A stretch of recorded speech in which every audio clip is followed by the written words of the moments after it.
Covid-19 has been one of the biggest disruptions to education the world has ever seen. Big thing was just students that, poof, where did they go? They disappeared. Felt like I transitioned to being a principal, the assistant principal, the teacher, the lunch lady. As we prepare to open schools in Australia, parents and educators alike are all wondering how it's going to unfold. In Florida, it's happening amid a surge in cases of the more contagious Delta variant. Anxiety is through the roof right now.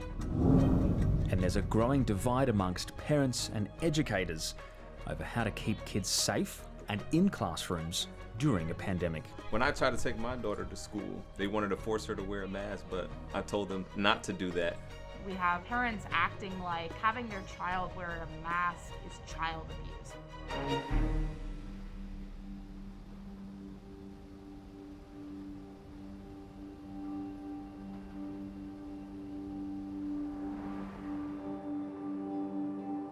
Always double window. I like symmetry. Here in Gainesville, Florida, school principal Mike Gamble is up early and getting ready to face a mammoth task. Can't have scuffed shoes. He's responsible for keeping 700 kids COVID safe. I became principal at the Howard Bishop, where I'm at now, in 2010. We can save ourselves some trouble if we can space things out a little bit. With this, the hard thing is to get students to realize the seriousness of it, especially you're talking about adolescents, kids, 11 through 14 years old. And they're kids. It's just very hard to keep them apart. They're like Cheerios in a bowl of milk. They're always going to clump together. What was supposed to be a joyful start to the school year has become an anxiety-inducing experience for students, parents, and educators. Towards the end of the summer, things looked like they were on the decline with the coronavirus, number of cases going down, of course, hospitalization, and no kidding, we thought we were going to be back to normal. And then boom, right as school is starting, we're getting this surge. In August, when all students were ordered back to classrooms, Florida was averaging over 20,000 COVID-19 cases a day. I told the PTSA that Every day, Mike meets with the staff of Howard Bishop to talk about the latest on-campus cases. on our COVID cases, been staying on top of that, and there was another one today. And since school began, we're up to 26 students. Total of 7 staff members, which includes one of our cafeteria workers. But, masks help, so that's why we're going to keep wearing them and keep them on. A range of COVID protocols have been recommended by America's Centers for Disease Control, the CDC, to keep everyone safe at school, including documented seating plans to help with contact tracing. Hey, morning, Dr. Weiner. Good morning, Principal Gamble. So, got another one. Okay. Sorry, so this student right here is in your second period class, right? Yep. Yikes. That one's safe. Right, just the students at this table, and one was out, so. Principal Gamble says schools are walking a tightrope, trying to keep kids COVID safe and keep them learning. But he says the most important tool is face masks. In my view, masks are important because that's just one mitigation strategy we have. We really don't have a lot of weapons.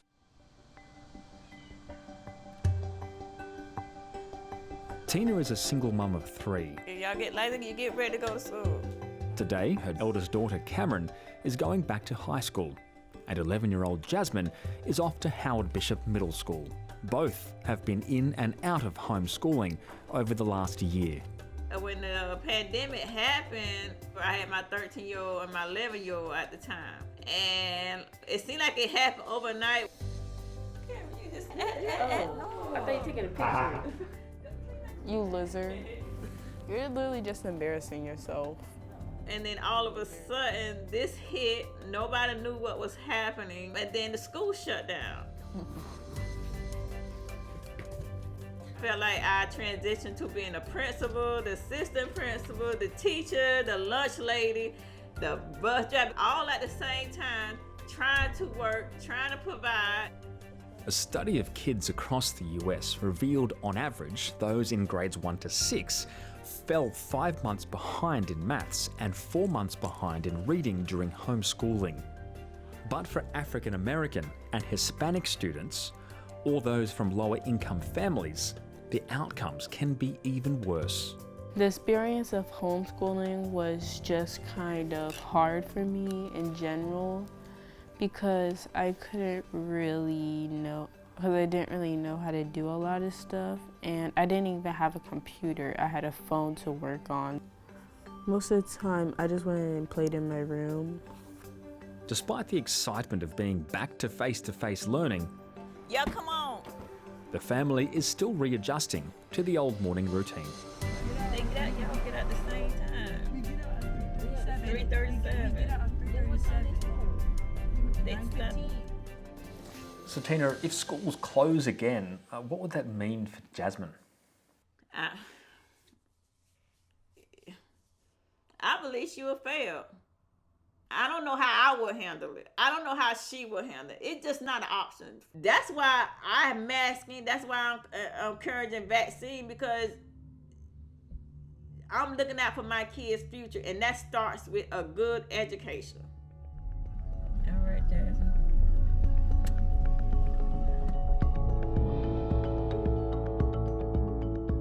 So far in Alachua County, 1,300 students out of 30,000 have tested positive for COVID-19 since classrooms reopened. The vast majority experiencing minor symptoms, though 2 workers and 1 student have died. But it's not just masks, vaccines and education returning students must contend with. There's also been significant mental health challenges.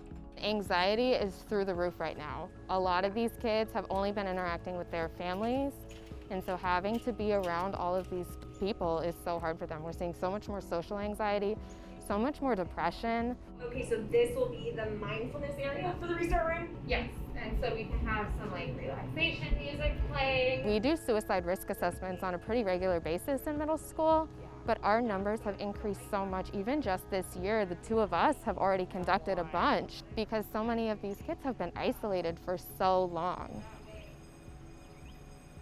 Why is it so important that there was a return to classrooms for in-person learning for students? There were kids that you could tell that just not being around their peers, it really affected them. They were withdrawn.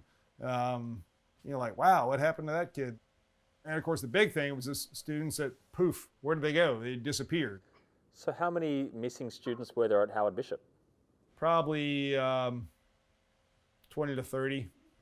That's really concerning, isn't it? That there are dozens of students whose education essentially just stopped at such a crucial part of their time in their education. Oh, you kidding? Yes. Yeah, that is concerning. I mean, it's scary. It's like, what's going to happen with them? How are they going to make that up? What are their prospects for the future?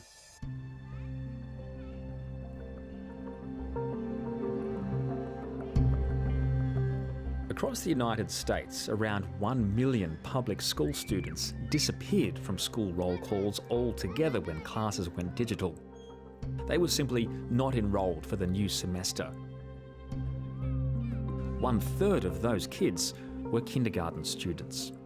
Now that school is back, teacher Sharon Weissman is witnessing a concerning amount of lost learning. Some of them don't even understand that you read from left to right. They weren't reading at home. They didn't have that kind of attention that a teacher would be able to give them to learn all of those skills. So who wants to read the title of our passage? Okay, Holly, what's the title? Tiny tardigrade. Teeny. Tiny tardigrades. There you go, very good. Okay, Sophia, Elementary teacher Nancy Jurgen has taken today's reading lesson outside to give students some fresh air and a break from mask wearing. Do they eat air?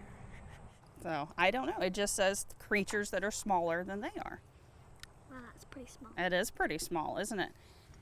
The biggest thing is the social interaction with their classmates and being able to still work together and being around the teacher. It's nice having them in the classroom. When they're struggling, we can see it a lot faster. Small? Smaller. Smaller than... Okay.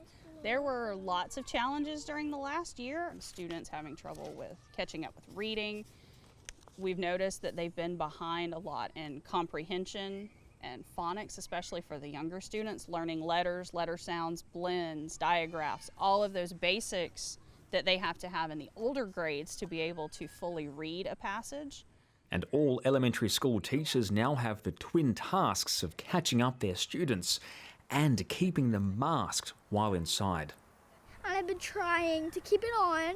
It is hard, and sometimes you have to take it off for 2 seconds and then put it back on to get the fresh air.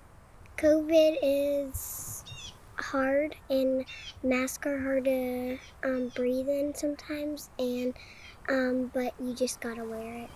It's not a big deal. But not all parents are so keen on their kids masking up in the classroom. As COVID-19 cases surged in August, so too did a hyper-politicised stoush over masking in schools. That's my choice. Yeah, well, that's my choice. You better respect my choice. The Centers for Disease Control says regular hand washing, social distancing and masks worn inside can protect students and teachers. But the Republican Governor of Florida, Ron DeSantis, said this wasn't a matter for federal authorities to decide and came up with his own rules. As many of you know, there's been talk amongst the CDC, the American Academy of Pediatrics, to force masking on school children. So this should absolutely not be imposed. It should not be mandated. DeSantis did not want mask wearing required in government-funded schools.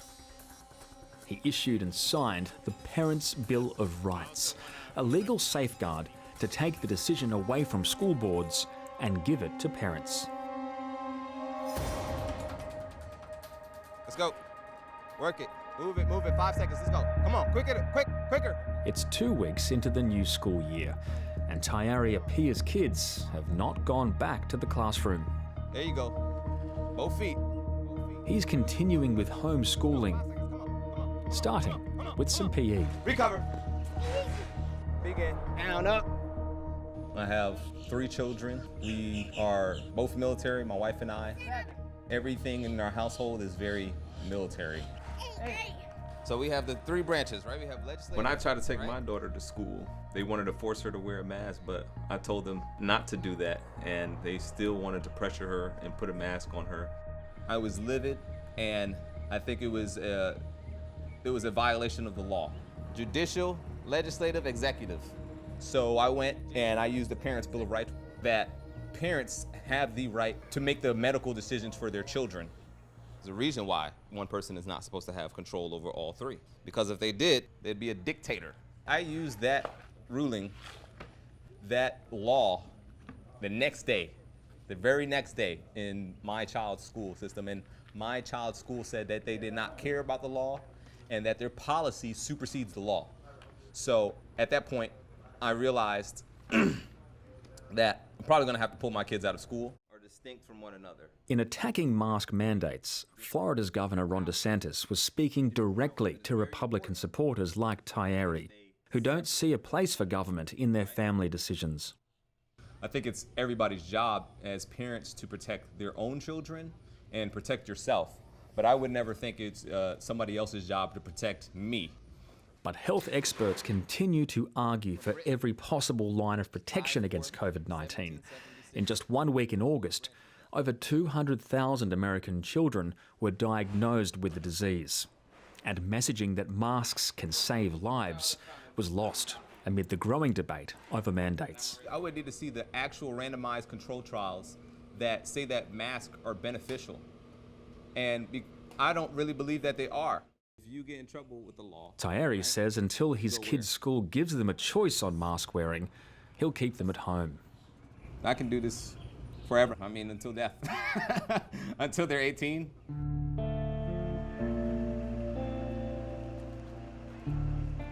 The Florida governor's Parents' Bill of Rights meant schools could not make it mandatory for students to wear masks. But many school boards defied this and ordered students to wear masks for the first 10 weeks of the school year. Pledge allegiance to the flag So Governor DeSantis withheld thousands of dollars in monthly funding from boards, starting with Alachua County, punishing a public school system already under strain. The school board of Alachua County, Florida is called to order. These meetings are like an open forum where locals and parents can give input on school policies. And it's where much of the heated debate over mask mandates is playing out on a local level. Well, COVID's a war. We're losing more people than we did in those wars. And all we're asking people to do is put something on their face. Tyeri and other Republicans have come tonight to attack School Board Chief Superintendent Carly Simon, who led the push for student mask mandates in the county. Carly Marie SQ Poston Simon has not had any valid certifications in the state of Florida or Ohio since 2013. Does anybody know what year it is? Why are you yelling? 2013. She is because I'm angry. Get over it. Just so you know, I am fully qualified to serve as superintendent. I also have a doctorate in education leadership and policy. I have a background in school finance and school law. You are welcome to look at my CV. So I support you 100%. Meanwhile, Tina and the Democratic camp praised the superintendent for standing up to the governor and putting her job on the line. Because I know you have the best interest of all the kids. Because as a matter of fact, the reason why I know that, if anyone look on Facebook or anything, our rates are going down from COVID. And why is that? It's because of your leadership of mandated masks. But these parents are not speaking for all parents. So I don't know what parents they're speaking for. Because they don't want to get the vaccine, they don't want to wear masks. Then what do they want to do? Spread COVID. School boards like this have become the new COVID-19 battleground. Number one, terminate Dr. Simon. She's more focused on politics than our children. Number two. Just a minute. I asked you earlier to refrain. Please have a seat. Refrain from what? Please have a seat. I'm not done, ma'am. Number two, we could save countless lives by pushing for a school diet with less sugar, Escort him out. more vegetables.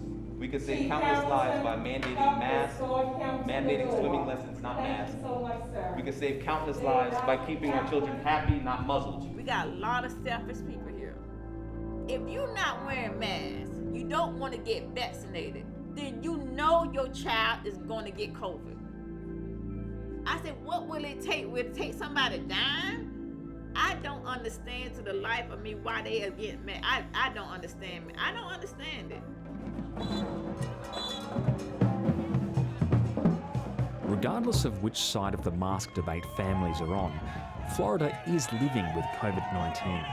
Yes, sir! However, vaccine take-up has been slow in the state, and mandates of any kind have been controversial. It's a personal choice. It's a personal choice. Let's go! We're hoping that people wear masks. Go Gators! Yeah, I'm just really excited to be back in the stadium and just like things going back to normal. But the way the pandemic is unfolding in Florida is far from normal. And a movement seeking to bring down the county's school board is mobilising. Hey, Ty. How are you? All right. Good to see you. Good to see you as well. Come on in. They call themselves the Alliance for Responsible Government, and Tyeri has come for a debrief after last night's school board meeting. Yeah, well, these public servants have forgotten who they work for. They work for us. So let's talk about what's next. We want to move forward with the lawsuit against the School Board of Alachua County for the masks. So they could be, any public official who violates that injunction could potentially be arrested. They could be arrested by the sheriff. By the sheriff and put in and processed and held in jail until they get a purge. And the court may not. He's very excited about that. Yeah, he likes, I can see he like that. Because they've been acting like a criminal organization. Yes, yes, there are a lot of people very angry about that. Yeah. They're not just looking to take down the school board over mask mandates. Oh my gosh, this is so With President Joe Biden pushing federal vaccine mandates, this group is also fighting vaccine requirements at the local level. A lot of people. Jeff is a lawyer, and he's just had a win in county court, representing some city workers who did not want to get vaccinated. Wow. Yes. Jeff, you're the man. Yes. It was a team effort. Oh my gosh, It was a so team effort. So the city of Gainesville employees are now safe and do not have to take the vaccine or be fired by the end of the week. It's not me. It is all God. I couldn't do this. Oh my goodness, that's incredible. But why masks? I mean, why draw a line in the sand on such a benign thing as a piece of cloth? So we truly believe that we do not co-parent with the government. The line that we want to draw here is taking a stand against government intrusion. So we knew that if we gave in with the masks, it would move on to vaccines. Well, the overwhelming evidence does show that masks do save lives, and why else would the majority of doctors continue to ask children to wear them in schools? I don't know. You would have to ask them that. Well, more than 700,000 people have already died in your country from COVID-19, and over 1,000 more die every single day. I mean, what's left if you take away basic measures like mask and vaccine mandates? I think I would disagree that they're basic measures. Injecting something into somebody's body is not a basic measure.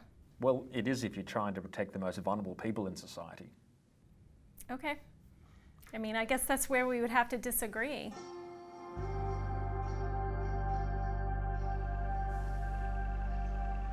It's clear passions run high when families feel their kids are under threat. Though the evidence is overwhelming, masks and vaccines are important tools for controlling COVID-19. But students aren't the only ones at risk. Maggie Paxon has been a science teacher at Gainesville High for 10 years. Many of my coworkers are not vaccinated. Many of my coworkers do not believe in this. I have a blood clotting condition that I had blood clots in my lungs when I was a teenager. And so Maggie has taken to eating her lunch in isolation every day. Not a glamorous lunch, unfortunately. Faculty are being strongly encouraged to not eat unmasked indoors. I am personally very high risk for COVID. And while I was able to stay home for the first year and a half of it, I'm now back full time. I wouldn't be willing to be on campus if it weren't for the mask mandate. And I'm nervous about what's going to happen when it expires. Because of the specific science subjects Maggie teaches, she says she was given no option for digital teaching when Florida's governor ordered schools to reopen. So she's taken things into her own hands, modifying her workspace to keep herself COVID safe. I have my little section of desks that I've used to kind of block off an independent space for me. What this timer does is it purges all of the air in the room, and I have been using it to exchange air with the outside world for COVID safety. We have parents acting like having their child wear a mask is child abuse. We have to be making every single possible choice we can that promotes safety and follows the best practices of the CDC, the American Academy of Pediatrics, and other international health organizations. The local divide is even evident amongst Maggie's students. The kids who are going to politically disagree with me don't take my class. It's foolish that it's become so politicized because it's just science, and science doesn't care who you vote for. Are you scared going to school?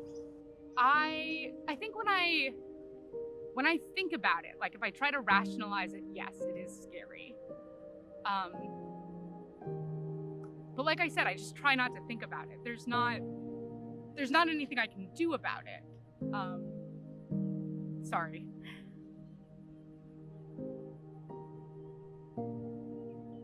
So to think about having to leave it it's heartbreaking.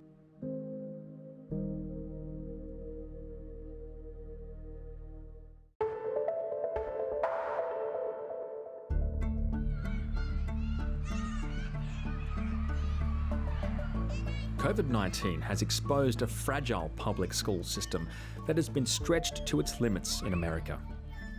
The challenge that educators face is how to keep kids in school and safe during the pandemic. Just like students, studies show teachers are feeling more anxiety and more pressure because of the pandemic. Even battle-hardened educators like Principal Gamble. Spent 4 years on active duty in the Navy from 1984 to 1988. These are some photos I took from the flying days. You know, as a veteran, they tell you thank you for your service. I think all public school educators should be thanked for their service, especially in the times of dealing with the coronavirus. It's just a lot of unknown that we don't know, and teachers every day step up and do their job with the risk of not knowing what might happen. Of course, I mean, all these teachers are there voluntarily, but do you feel as their leader a little bit like you're sending them into a battle zone? I know what it's like to lose shipmates in accident. You know, naval aviation's it's a dangerous gig, and you don't do things, even if you do things right, you can pay for it with your life. And you know, I lost 6 friends, shipmates during my short time in there. So yeah, I know what that's like. And teachers don't sign up to be an educator, to be a classroom teacher, thinking like, hey, I'm going to be putting my life on the line here. High five, buddy. Nicole, I haven't seen Nicole since the trip either. Mike's not the only teacher in his family, so when they all get together, there's only one topic of conversation. The teacher pulled down the mask to read, and How are students close nearby, like elementary? well, I saw an article that had a kind of a diagram of their desks, so supposedly they were sitting in their desks, but and it wasn't like every single kid across the front row came down with it, but like 3, and then another one like second row off to the side. They all got They it were from like, the teacher? that's what they traced it to, yeah. As somebody, you wear a mask, the mask really muffles you, and the No, kids the sometimes kids can't see they also, I would imagine with the elementary schoolers, they just struggle sometimes when they can't see your face, Yeah. when they can't see your mouth moving. Like in his school, he has a teacher who's hearing impaired. So she is an awesome teacher who's always done really well with classroom management and everything. But she's struggling because she reads lips, and she can't see her kids' lips. It's a political nightmare put on the teachers. Yeah. And now who's to blame because these kids aren't thriving? Do you think teachers will be driven from the profession by some of these anxieties? I know some have, and just the overall, you know, I mean, it's like one more stress factor until you get to the point of the classic straw that broke the camel's back. So in spite of all that, we're willing to do our jobs and carry on. We're in it for our students. We believe very much in public education being a great equalizer in society and a way to get ahead. And a lot of us teach kids that come from poverty, and we know that education is the way to break that cycle. So we very much want our students in school with us. A divided America is still trying to figure out what the future looks like as the pandemic unfolds. Cases have dropped in the months since school has returned, but it's not the first time the country has appeared to be overcoming COVID-19. There remains one thing that unites parents and teachers: classroom education in a safe environment. The kids are kids. They are resilient. But I do see a silver lining. Things are loosening up a bit. But we're not going to be able to get to that unless everybody be a we instead of an I. We need to be a we instead of an I. Not how I feel. Not how my kids feel. It's how we feel.